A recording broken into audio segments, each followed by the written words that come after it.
के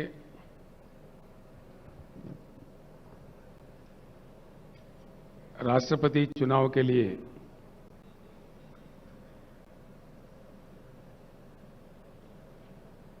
चुने गए सम्मानित नेता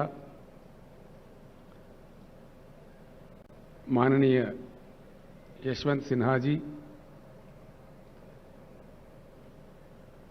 मंच पर उपस्थित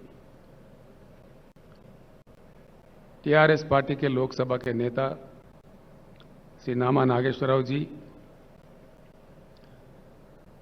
राष्ट्रपति चुनाव के लिए कोऑर्डिनेशन कमेटी जो बनी उसकी चेयरमैन भूतपूर्व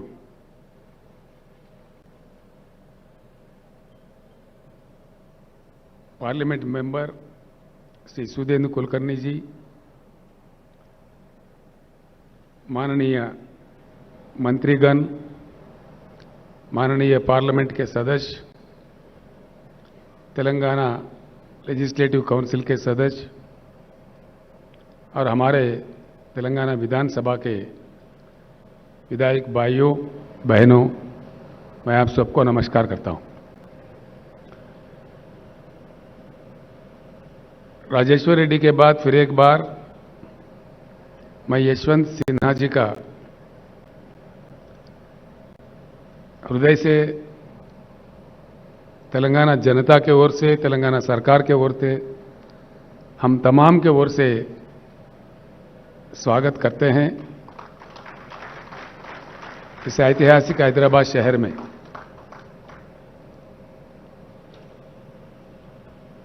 यशवंत सिन्हा जी एक अच्छे सच्चे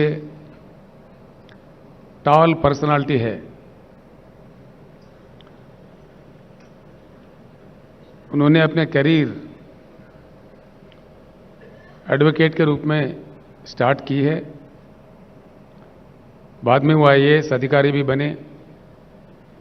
अधिकारी के रूप में भी कई सेवाएं देश को उपलब्ध कराए।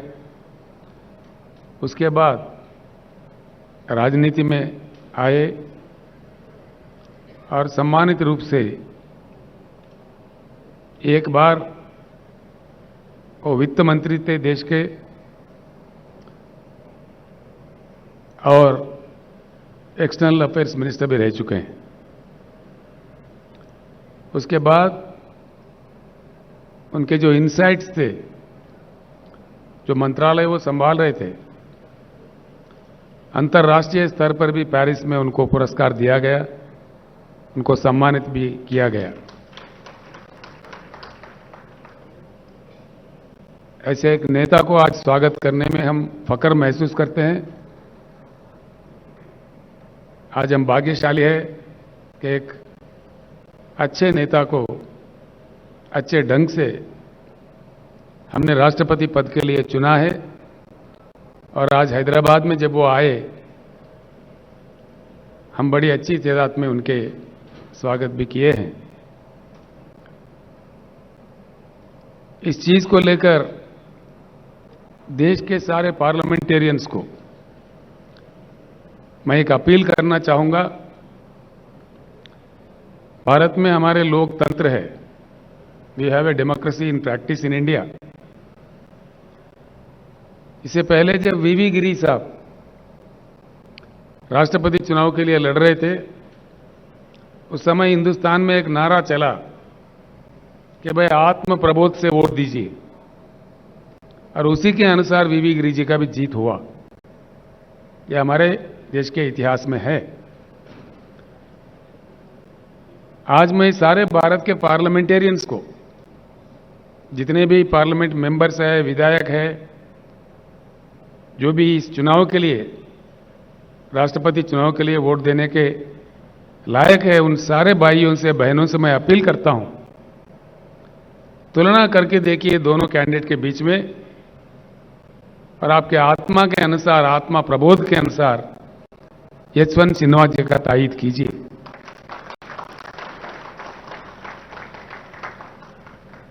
यशवंत जी, मैं दो चार शब्द जरूर कहना चाहूंगा। आशा करते हैं कि आप जीत जाए और देश का मान्यता बढ़े, देश का मान मर्यादा बढ़े। आप जैसे पर्सनालिटी जीतती है, व्यक्तिगत तौर पर आपका तो पर्सनालिटी बढ़ेगा ही, लेकिन देश का मान मर्यादा और बढ़ेगा।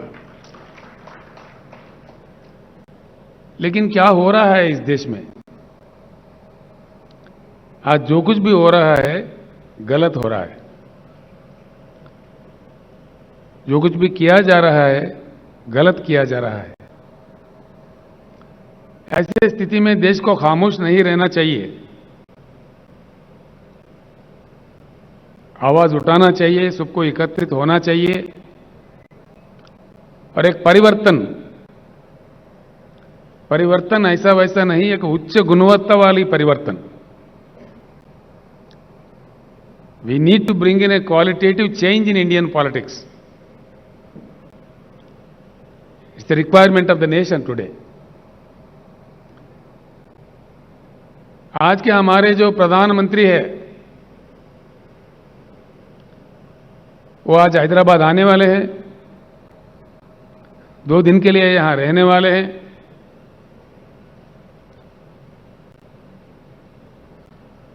गला फाड़ फाड़ के हमारे खिलाफ बोलने वाले हैं।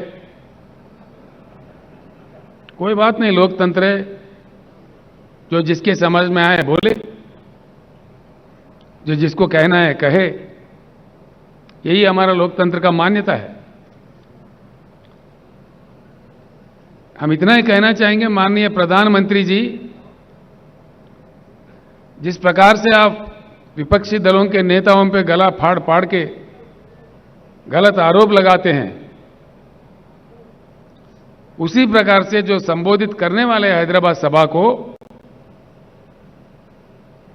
उसमें हमारे प्रश्नों का उत्तर दीजिए। ये मांग आज आपसे देश कर रहा है। प्रधानमंत्री जी, जब आप पहली बार चुने गए थे, जनता के साथ कई आश्वासन दिए थे, कई प्रॉमिसेस किए थे। एक भी, कम से कम एक भी आपका किया हुआ वादा पूरा हुआ क्या? हम जानना चाहेंगे तो क्या है, तो किस वादा आपने पूरा किया?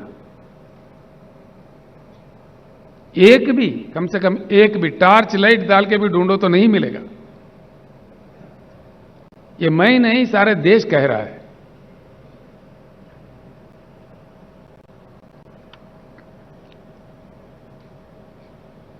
आप समझते हैं आपसे बड़ा बुद्धिशाली कोई है ही नहीं। ठीक बात है।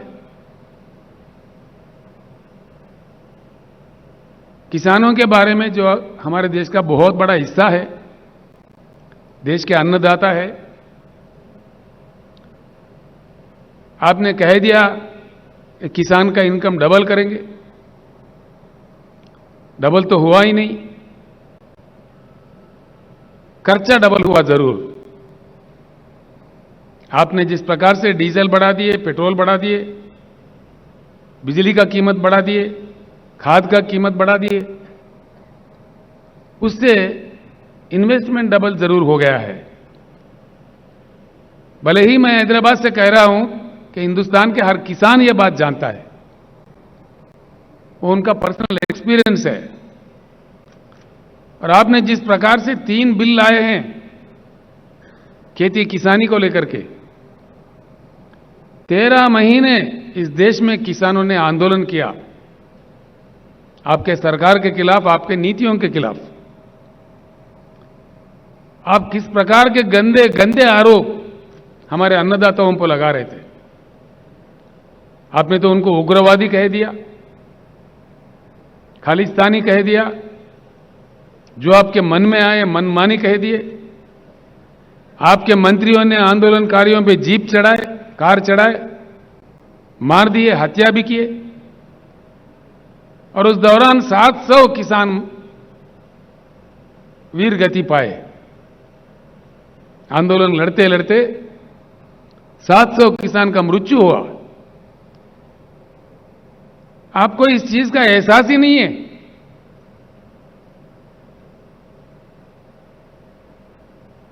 कोई दया नहीं है? क्या ये सच नहीं कि 700 किसान मारे गए? यहां से मैंने ऐलान किया था, यशवंत जी, आंदोलन के दौरान जिन किसान भाइयों ने अपनी जान गंवाई है, उनको तो हम लौटा नहीं सकते, लेकिन उन परिवारों के देखभाल के लिए तेलंगाना सरकार की ओर से हमने 3-3 लाख रुपए हर घर में देने का घोषणा किया। और हाल ही में मैंने पंजाब सरकार के सहयोग से चंडीगढ़ तक जाके वहां किसानों के हाथ वो चेक दे दिए। इसके भी हमारे प्रधानमंत्री, हमारे भाजपा के नेता मजाक उड़ा रहे थे, आप तो देते ही नहीं। कम से कम जो देने वाले हैं उनका मजाक भी उड़ाते हैं, ये आपका राज है, ये आपका नीति है। इस प्रकार का सरकार आप चला रहे हैं इस देश में। दोस्तों, ये सोचने की बात है, जिस प्रकार के बातें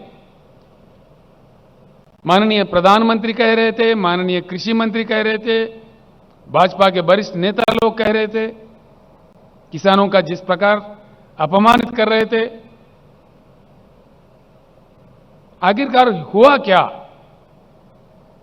अगर आप सही थे, अगर आपके बनाए हुए कानून सही थे, आखिर हुआ क्या? सारा देश के सामने आपको सर झुका के किसानों को माफी मांगना पड़ा। आपने माफी मांगा? ये तो प्रधानमंत्री का आदत है। चुनाव के वक्त है मीठी मीठी बातें, चुनाव गुजर गया तो झूठी झूठी बातें।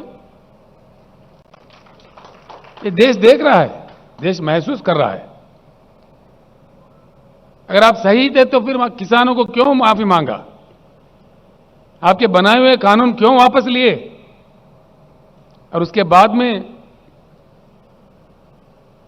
किसानों को जो आश्वासन आप दिए थे, क्या हुआ? आज तक कोई बात ही नहीं है। किसान आपको कोई सोना हीरा थोड़ी मांग रहा है। किसान, देश के किसान, किसान अपने उगाए हुए पैदावारी का मोल मांग रहे हैं, मिनिमम सपोर्ट प्राइस मांग रहे हैं, एक इज्जतदार जिंदगी मांग रहे हैं। जिस प्रकार से आप पूंजीपतियों का एनपीएस का कर्जा उतारते हो लाखों करोड़ देके, वो नहीं मांग रहे किसान। किसान मांग रहे तो अपने हक मांग रहे, अपने पैदावारी का दाम मांग रहे, वो भी देने का क्षमता आपके पास नहीं है। आप आवाज ऊंचा करके, बात करके, जो मन में आए कह के आप कहते जाओ, आगे ये नहीं चलने वाला है इस देश में। किसी भी एक वायदा, किसी भी एक प्रॉमिस आपने फुलफिल नहीं किया।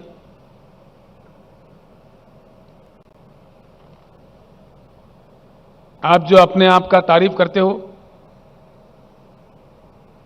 हर चीज में देश का मान मर्यादा खत्म होते जा रहा है। आपका तानाशाही दिन ब दिन बढ़ते जा रहा है, जो देश के लिए खतरा है। मैं इसीलिए सबसे हमेशा कहते आ रहा हूं और आगे कहेंगे भी कि राजनीतिक परिवर्तन से इस देश में कुछ बदलने वाला नहीं है, कुछ बदलाव होने वाला भी नहीं है। राजनीतिक परिवर्तन होगा, जरूर होगा, कोई परमानेंट नहीं है। मोदी जी से पहले भी कई प्रधानमंत्री बने। तो जनता जिसको मौका देता है सेवा करने का, करके अपने रोल निभा के चले जाते हैं। मोदी जी, मुझे लगता है कि एक भ्रम में है कि हम ही परमानेंट है। कोई परमानेंट नहीं है, ये अननेचुरल है। इस देश में लोकतंत्र है, इसलिए परिवर्तन कभी भी संभव है, असंभव नहीं है। क्या चला रहे हैं आप? देश में क्या हो रहा है? किस प्रकार का नीतियां अपनाया जा रहा है।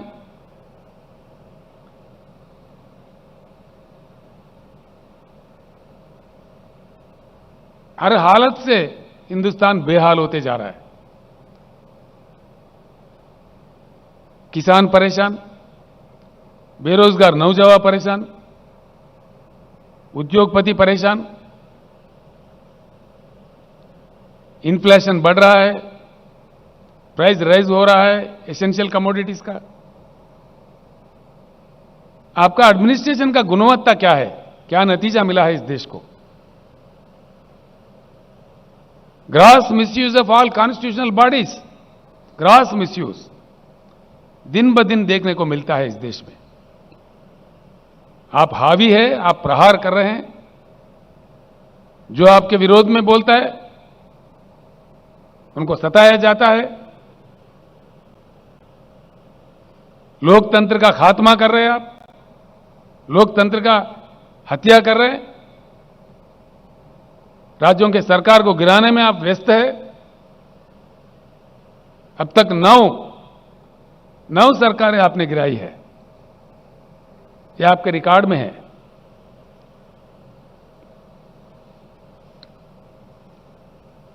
इसका नतीजा क्या हो रहा है। किसी भी तरफ देखो बेहाल हिंदुस्तान, किसान परेशान, जवान परेशान, नौजवान बेरोजगार परेशान, उद्योगपति परेशान। कौन खुश है आपके सरकार से, सिवाय आपके भाषणबाजी के, सिवाय आपके झूठे प्रचार के, आपके अखबारी विज्ञापन से कौन खुश है। हकीकत जानने की कोशिश कीजिए। मैं आपसे मांग करता हूं माननीय प्रधानमंत्री जी, भाइयों मैं आपको एक बात जरूर बताना चाहूंगा। नरेंद्र मोदी जी 15वां प्रधानमंत्री है इस देश का। He is the 15th prime minister of India. इनसे पहले 14 प्रधानमंत्री और बने थे। किसी के कालखंड में भी, किसी के भी कालखंड में देश का मान मर्यादा इतना नहीं गिरा जितना आपके कालखंड में गिर रहा है। प्रधानमंत्री जी आपके नारा है भाषण शुरू करने से पहले भारत माता की जय। अगर आपके नारा में सही दम है, आपके रगों में बहता हुआ खून में एक बूंद में भी ईमानदारी है, सच्चाई है, तो एक बात मैं सवाल कर रहा हूं, उसका उत्तर दीजिए। कल के सभा में देश के सामने बताइए कि आपके खिलाफ किस प्रकार का जन आंदोलन चल रहा है श्रीलंका देश में, क्यों चल रहा है। आपने श्रीलंका जाके प्रधानमंत्री का रोल नहीं निभाया, बल्कि एक छोटा सा व्यापारी का सेल्समैन बन गए थे आप, देश का अपमान किए। नतीजा श्रीलंका का जनता टूट पड़ी है श्रीलंका के रोडों पे। यह शोभा देता है हमारे देश को। अंतर्राष्ट्रीय स्तर पर देश को सर झुकाना पड़ रहा है आपके कारनामों के वजह से। क्या यह सच नहीं है। आपके मंत्री लोग, आपके प्रवक्ता लोग, आप खुद भी गला फाड़ फाड़ के बड़े ऊंचे आवाज में बोलते हो, क्यों चुप्पी साधे हुए है श्रीलंका के मामले में। कोई सरकारी प्रवक्ता अपना मुंह क्यों नहीं खोल रहा है, और आप अपने आप में खुद में क्यों नहीं बोल रहे इस बात में, क्यों चुप्पी साधे हुए हो, क्या वजह है इसके। और इससे बड़ी चीज क्या हो सकता है। श्रीलंका पार्लियामेंट कमेटी के सामने श्रीलंका इलेक्ट्रिसिटी बोर्ड के चेयरमैन बयान दिया दुनिया के सामने खुलेआम कि भारत के प्रधानमंत्री के दबाव के कारण हमने ये कॉन्ट्रैक्ट किसी हिंदुस्तानी व्यापारी को दिया। ये क्या देश का इज्जत बढ़ाएगा। किसी भी आपसे पहले आए हुए बने हुए किसी भी प्रधानमंत्री जी के कालखंड में ऐसे आरोप भारत पर नहीं लगे।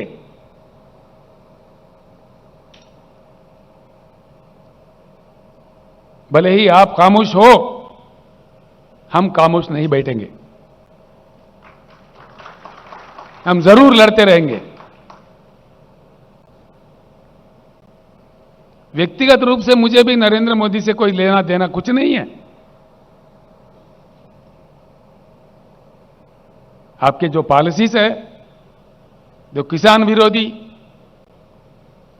जनता विरोधी, लोकतंत्र विरोधी, तानाशाही पॉलिसीज जो है, जिस प्रकार का जुल्म, सरकारी संस्थाओं का दुरुपयोग आप कर रहे हैं, उसके विरोध में हम बात करेंगे। पॉलिसीज पे हम बात कर रहे हैं। अगर आप ईमानदार है, सच्चे हैं, तो कल के पब्लिक मीटिंग में हैदराबाद से ही भारत के जनता को उत्तर दीजिए। बताइए साफ साफ क्या हुआ श्रीलंका में, यह हम आपसे पूछ रहे हैं।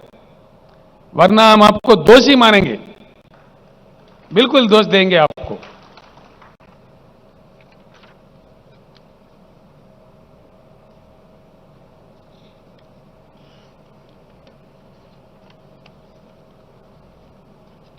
आपका और एक नारा था जब आप प्रधानमंत्री बने थे, मेक इन इंडिया। मैं पूछ रहा हूं माननीय प्रधानमंत्री जी, कुछ नतीजा मिला इसका? आपके डर से, आपके रवैया से, आपके नीतियों से पूंजीपति अपने निवेश को वापस लेकर देश से भाग रहे हैं। भूतपूर्व केंद्रीय सरकारों के गलत से पहले हमारे देश से बहुत सारा ब्रेन ड्रेन हुआ। अब आपके कालखंड में आज निवेश का ड्रेन हो रहा है। लाखों करोड़ विथड्रा करके विदेशों में जा रहे हैं। मेक इन इंडिया में लोग नहीं आए, मेक इन इंडिया में कुछ नहीं हुआ। ये तो झूठ था, बिल्कुल झूठ, सफेद झूठ। हुआ ही क्या है? कल के भाषण में बताइए क्या हुआ मेक इन इंडिया से? कुछ आया देश में या कुछ गया? कितने भारी उद्योग चले गए,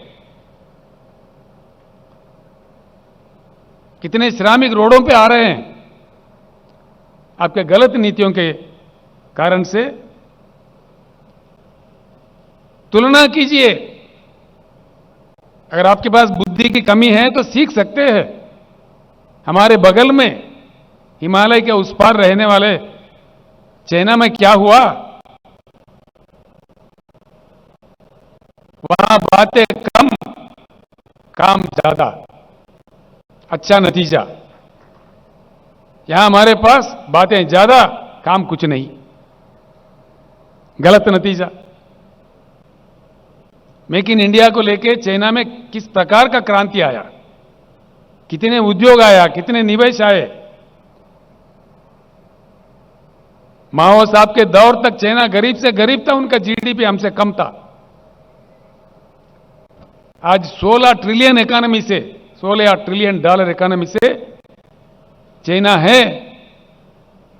आपने देश का मजाक उड़ा दिया 5 ट्रिलियन इकोनॉमी का ख्वाब दिखा के। 5 ट्रिलियन ही मजाक था। अपने आप में हासिल होने वाला प्रगति को आपने आपका प्रचार कर लिया 5 ट्रिलियन इकोनॉमी का। खैर ठीक है, वो 5 ट्रिलियन में भी पहुंचेंगे हम लोग। आज कहां पे है हम लोग?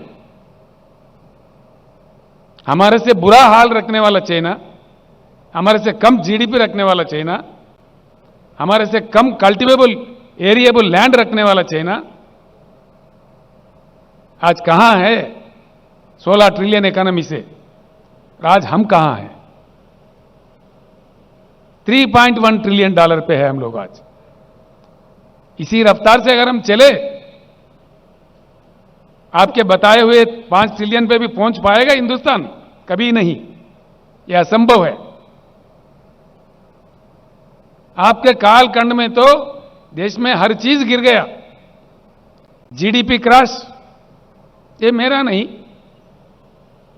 सरकारी फिगर से इन्फ्लेशन बढ़ता, जीडीपी गिरता, प्राइस राइज तो आप कंट्रोल नहीं कर पाते। फिर किस चीज की आप कंट्रोल कर पा रहे? लाखों करोड़ों श्रमिक जो उद्योगों में काम करके के अपने जीवन बिताते, वो बेहाल है, परेशान है, मजबूर है,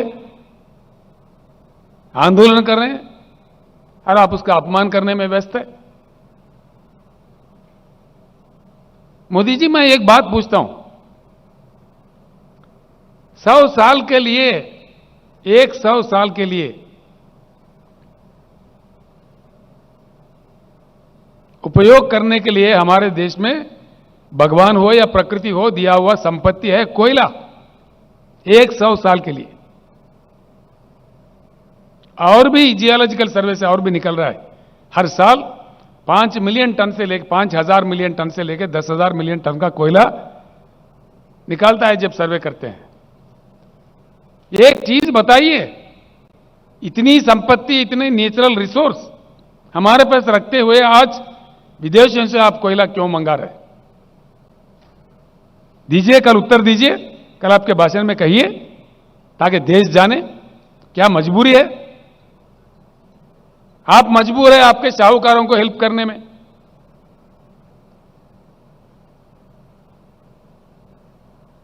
आप तो है मजबूर, राज्यों के सरकार पे दबाव डाल रहे, हुकुम पे हुकुम दिए जा रहे कि 10% इंपोर्टेड कोयला इस्तेमाल करो, वरना तुम्हारे कोल इंडिया से कोल सप्लाई बंद किया जाएगा।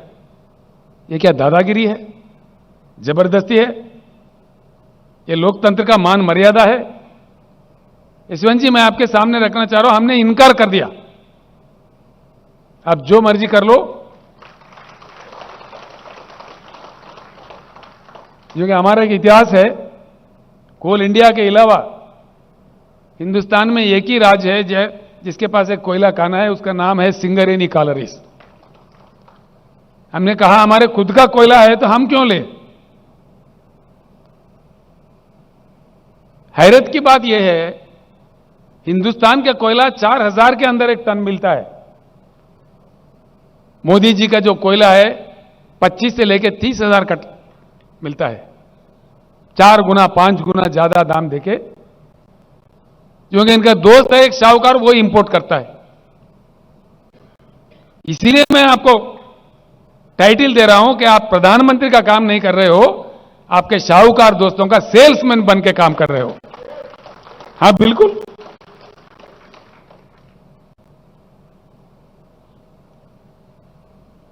हम आपका कोई व्यक्तिगत निंदा नहीं कर रही है, आपका जो कोयला इंपोर्ट पॉलिसी है उस पर हम आपको दोषी ठहरा रहे हैं। अगर आप दोषी नहीं है, आप सही है, तो कल उत्तर दीजिए। कल के आम सभा जो बड़े हिंदुस्तान के आपका सारा फौज उतार के आप आयोजित कर रहे हो, खुशी की बात है, कीजिए, हमें उससे कोई एतराज नहीं है। लेकिन उस सभा के दौरान जो आपका भाषण होगा, जो सवाल आज हम खड़े कर रहे हैं देश के जनता के तरफ से, इनका उत्तर हम आपसे चाह रहे हैं, क्लैरिफिकेशन हम चाह रहे हैं। अगर आप निर्दोष हो तो बताइए, देश के सामने रखिए। मेक इन इंडिया, नए उद्योग तो नहीं आए, जो ऑलरेडी है हमारे पास वो भाग रहे। फिएट कंपनी चला गया, फोर्ड कंपनी चला गया, जनरल मोटर्स चला गया, डॉटसन चला गया, यूनाइटेड मोटर्स चला गया, हार्ली डेविडसन चला गया। क्या ये सच नहीं है? यह है मेक इन इंडिया का नतीजा? ये तरीका है देश चलाने का? इन चीजों से देश का विकास होगा? विकास नहीं, सत्यानाश होगा। अगर ये माहौल ऐसे ही बने रहे, पूंजीपति अपने निवेश को विथड्रॉ करे, हमारे देश से इंडस्ट्री भाग रहा है, निवेश का ड्रेन हो रहा है, हम स्पेक्टेटर बने रहेंगे, देश का सर्वनाश होगा। बड़ा ही दुख होता है। हो क्या रहा है, और प्रचार क्या किया जा रहा है। ये कितनी गलत बात है। हमारे इतने विशाल देश है, विशाल जनता है, 140 करोड़ पे पहुंच रहा है हमारे पॉपुलेशन। इनके साथ जो आप खिलवाड़ा कर रहे हो, मजाक कर रहे हो, ये देश के हित में अच्छा नहीं है, बिल्कुल गलत है। आपने एक भी बात निभाया क्या? आपने कह दिया काला धन वापस लाएंगे, आया क्या मोदी जी? अगर आया तो कहां आया? अरे आखिर हम जानना चाहते हैं कितना काला धन वापस आया भाई।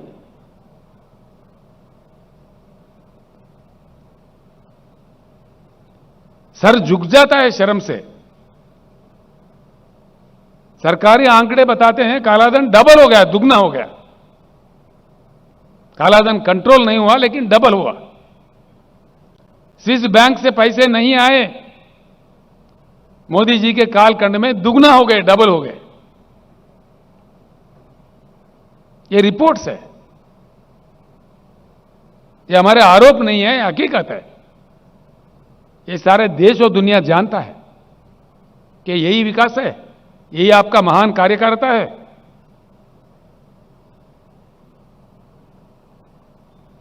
एक भी वादा, कम से कम एक, भाइयों बहनों 2022 तक कोई आदमी, कोई कुटुंब ऐसा नहीं रहेगा कि जिसके पास मकान नहीं हो। दिया?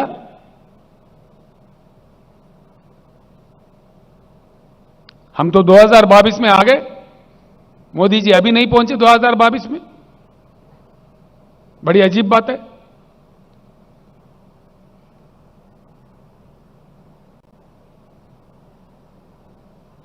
भ्रष्टाचार मुक्त भारत, मोदी जी का एक पॉपुलर नारा, मैं ना खाऊंगा ना खाने दूंगा।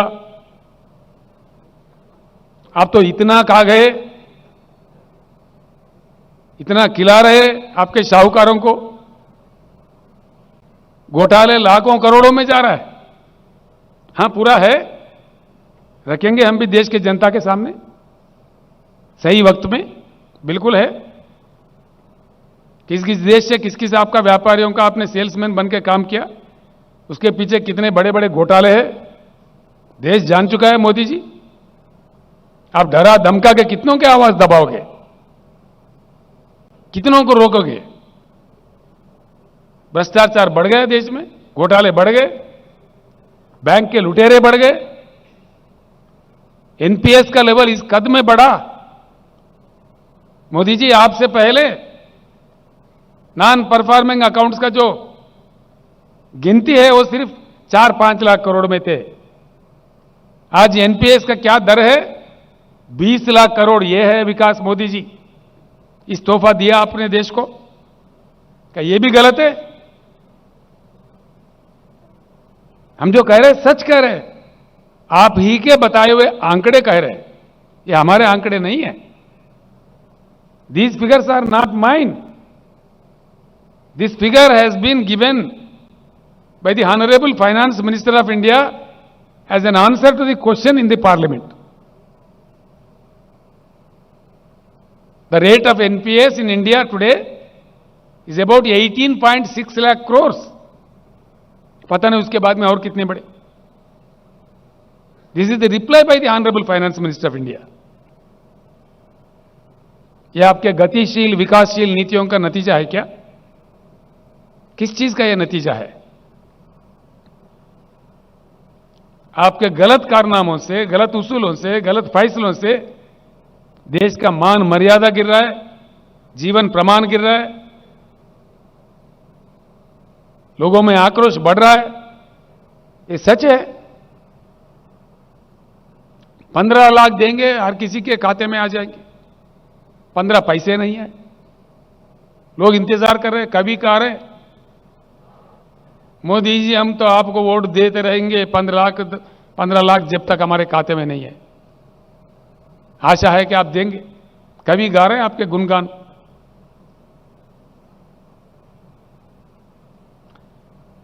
किसी भी वादा उद्योगपतियों के साथ, छोटे उद्योगों के साथ आपने जो वायदा किया, एमएसएमई को 1 घंटे के अंदर लोन देंगे, महीनों भर भी इंतजार करें नहीं मिलता, बस आपका वादा वादा रह गया। मोदी जी, आप जब रुपया गिर रहा था, जब माननीय मनमोहन सिंह जी प्रधानमंत्री थे, आप अपने गला फाड़ फाड़ के बोल रहे थे। आज रुपये का वैल्यू क्या है, मैं पूछ रहा हूं आपसे, कल उत्तर दीजिए। भारत के इतिहास में पहली बार सबसे नीचा वैल्यू किसी प्रधानमंत्री के समय में नहीं हुआ। यह भी आपको शोभा देता है प्रधानमंत्री जी? 79 रुपीस यूएस डॉलर के प्रति आज हमारा रुपये का वैल्यू है 79 रुपीस। अरे बाप रे, ये देश का हालत को बता रहे आपका कितना महान एडमिनिस्ट्रेशन है। इसका यह नतीजा है। आप ही कह रहे थे, मैं जानना चाहता हूं भाई, नेपाल का रुपया नहीं गिरता, बांग्लादेश का नहीं गिरता, सिर्फ भारत का ही क्यों गिरता? हम जानना चाह रहे हैं मोदी जी, आज भारत का ही रुपया क्यों गिरता?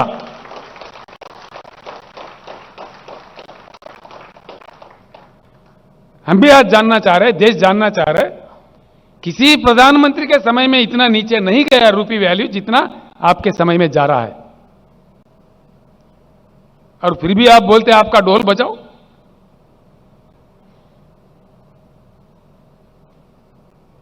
क्या यह सच्चाई नहीं है? अगर आप निर्दोष हो,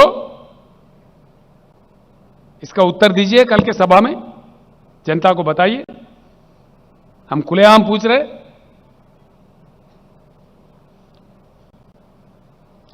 ना मकान दिए, ना दुकान दिए, ना वादा किया गया पैसे दिए, ना नौकरी दिए। 2 लाख 2 करोड़ नौकरियां हर साल। अब हैरत की बात यह है, नया तो नहीं मिले, लेकिन जिस कदर आप प्राइवेटाइज कर रहे हैं, एलआईसी जैसे संस्था को भी बेच रहे, नवरत्ना को भी बेच रहे, लोगों को रोड पे लाया जा रहा है। नया तो नहीं मिले, लेकिन है जो मौजूदा है वो भी जा रहे। ये मेरा बात नहीं, सारे देश ये बात जानता है।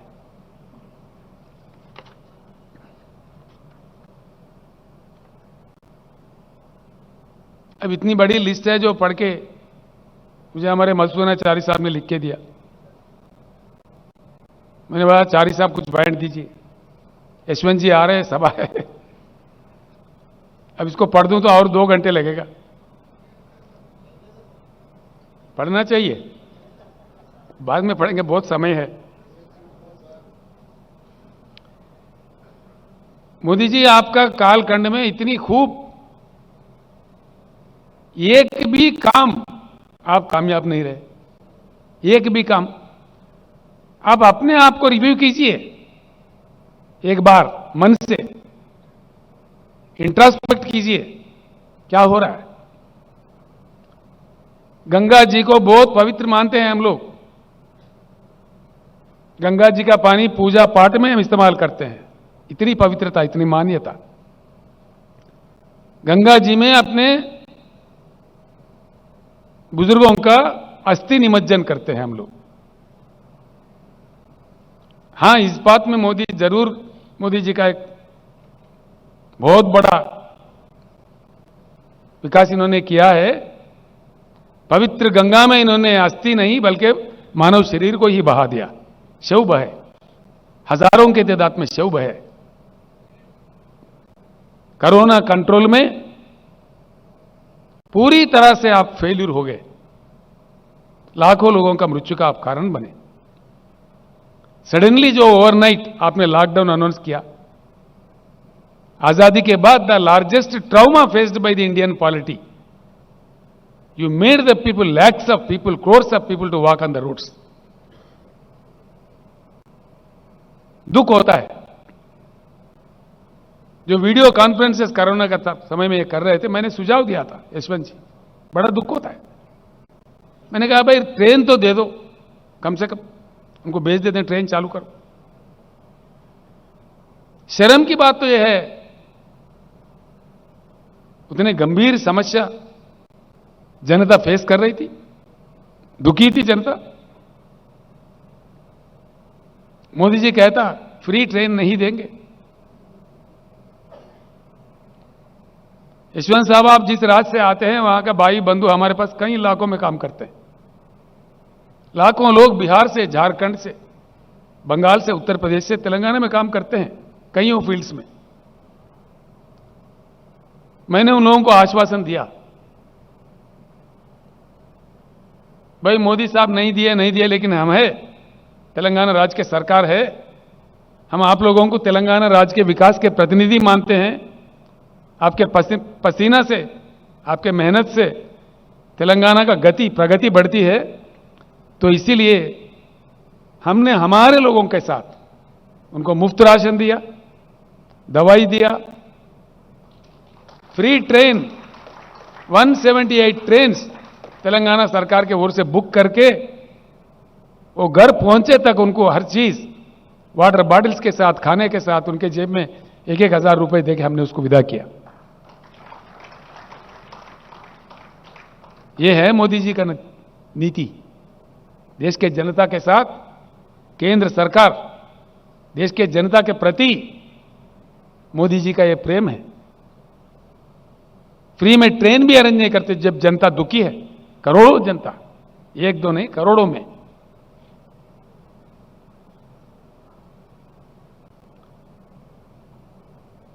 हर चीज, हर पॉलिसी देश को नष्ट कर रहा है।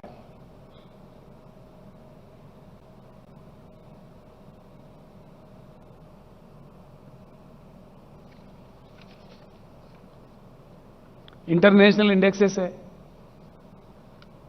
हर इंडेक्स में गिरावट,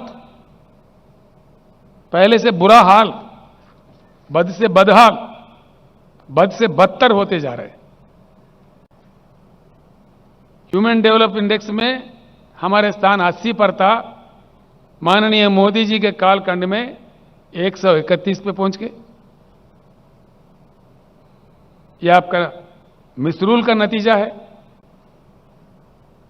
हंगर इंडेक्स में हमारे भारत का स्थान 63 था, आज मोदी जी की बदौलत, मोदी जी के महान कार्यकारिता का निशाना है, हम 101 पे पहुंच गए, from 63 to 101।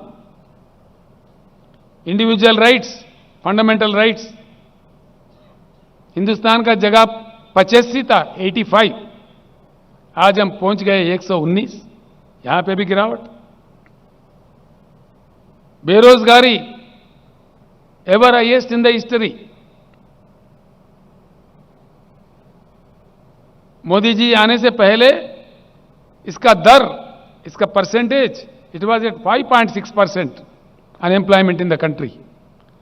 Today it is, महान मोदी जी के महान एडमिनिस्ट्रेशन का नतीजा यह है, ever high in the country, 8.1% पे पहुंच गया अनएम्प्लॉयमेंट रेट।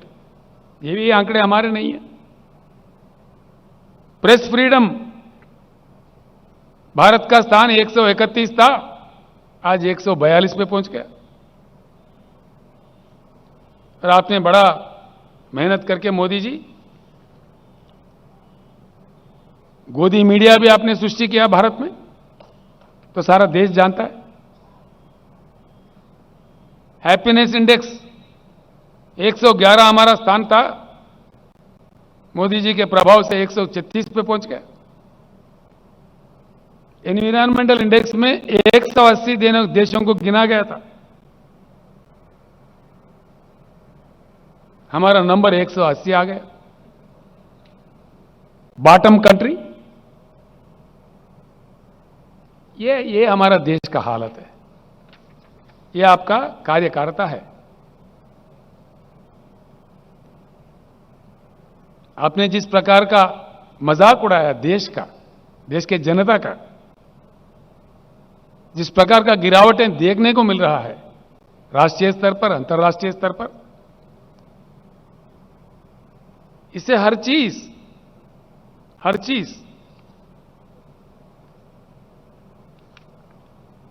खराब होते जा रहे हैं। कईयों बातें एक तरफ ये है तो दूसरी तरफ आप क्या कर रहे हैं? Successfully killing the democracy every day,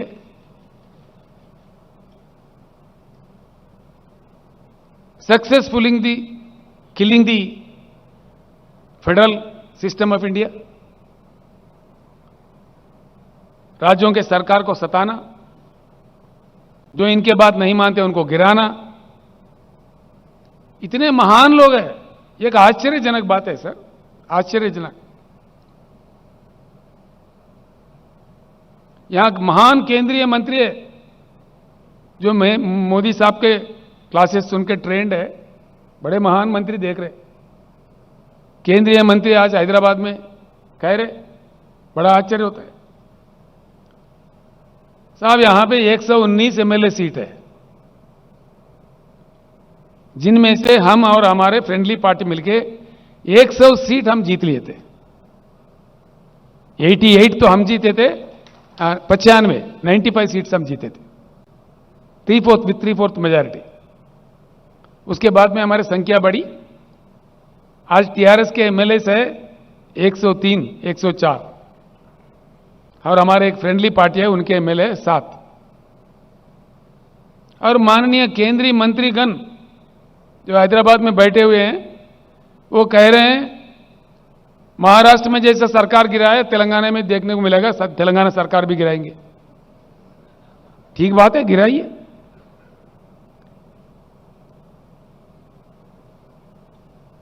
हम भी इंतजार कर रहे हैं उस बात का, ताकि हम फ्री हो जाए, आपको दिल्ली से उतार देंगे।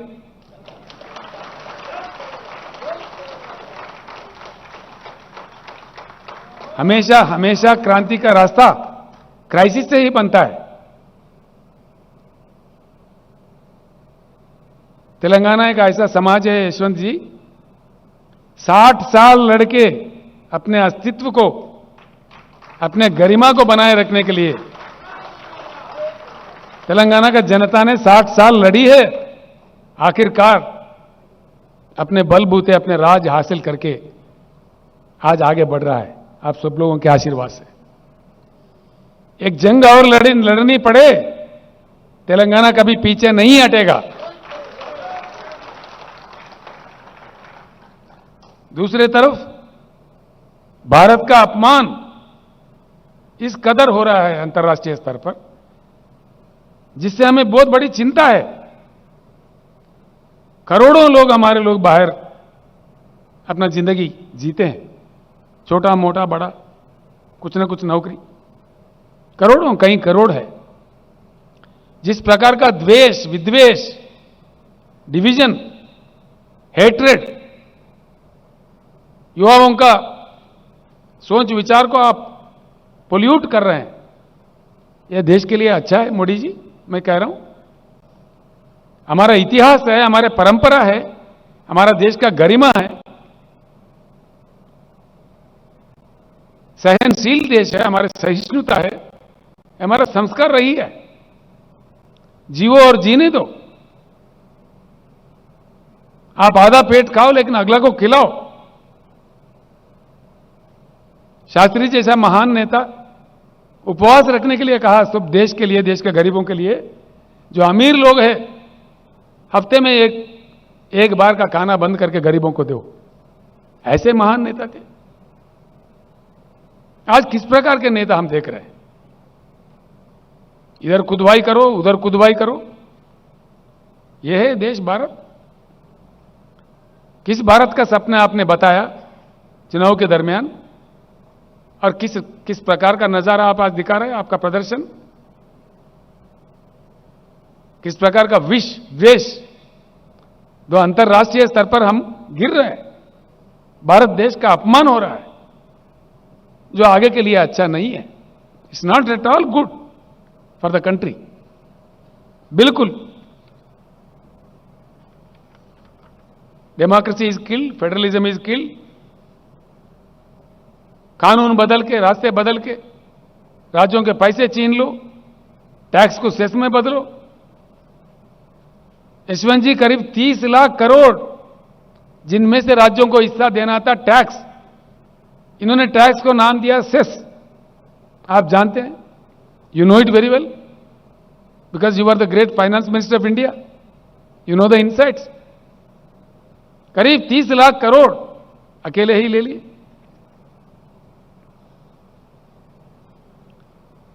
हैरत तो इस बात की है, जिनको पूरे देश ने मान्यता दी है, और विदेशों में भी जब हम जाते हैं किसी विदेश में, कहीं गए किसी जगह, भाई आप कहां से हो? I am from India. अच्छा, you are from Gandhi's place, mister Gandhi's place, the great peace messenger mister Gandhi, the messenger of non violence, the father of the nation.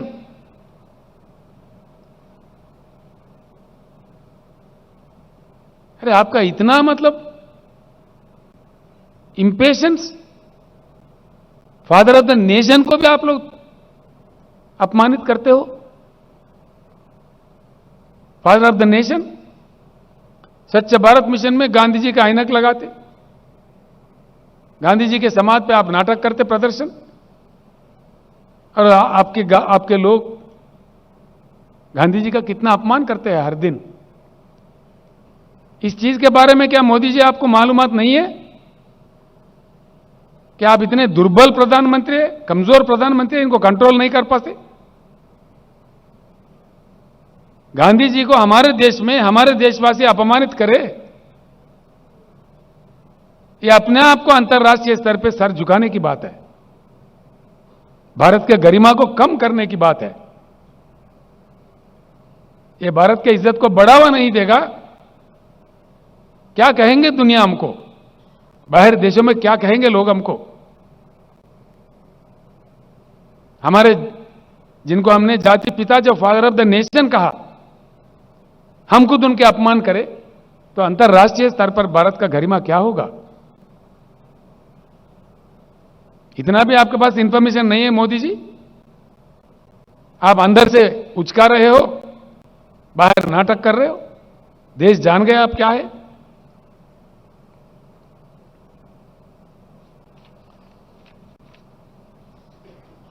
Unwanted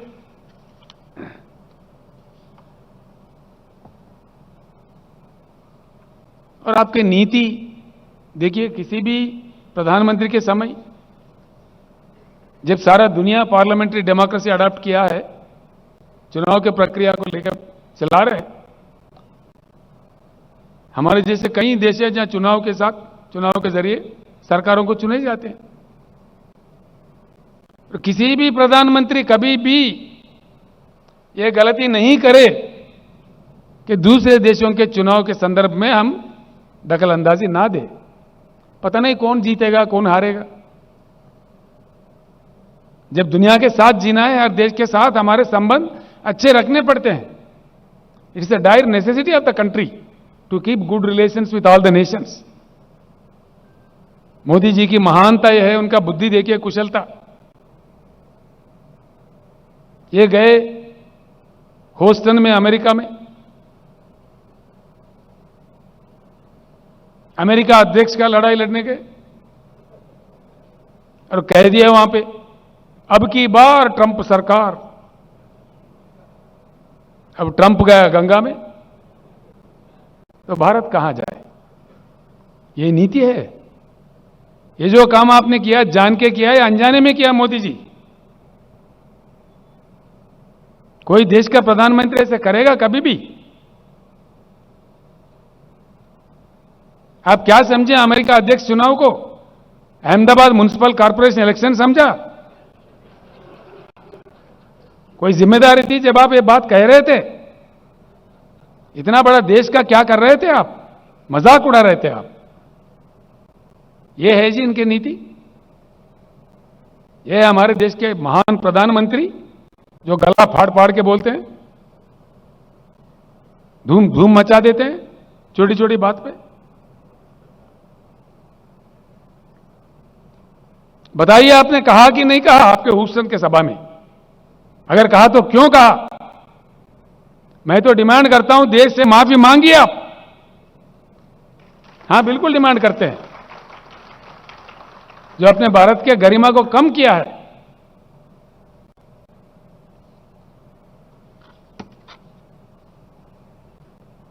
जो कि देश को आज सर झुकाना पड़ रहा है।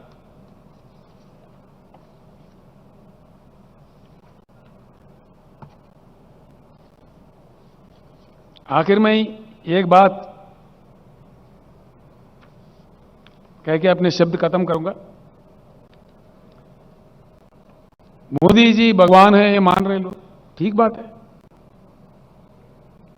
जो कि अच्छे इंसान को इंसान ही बने रहना चाहिए, भगवान कभी बनना नहीं चाहिए। इंसान को ऐसे ख्वाब कब दिखने लगते हैं? अपने अहंकार जब सर पे आ जाता है, तभी ऐसे बातें, ऐसे विकृत, एक मनोवैज्ञानिक विकृति है। मोदी जी एक बात का उत्तर दीजिए, जरूर हम मांग करेंगे। What is the greatness of mister Narendra Modi? आपको जनता ने जो मैंडेट दिया 10 साल का 2 बार चुन के, आपने 8वां साल का भी बजट पेश कर दिया, यानी 80% आपका कालखंड का समय खत्म हुआ और आपने बता दिया कि आप में कितनी क्षमता है। You have exhibited your capability and your level of capability, your capability level is,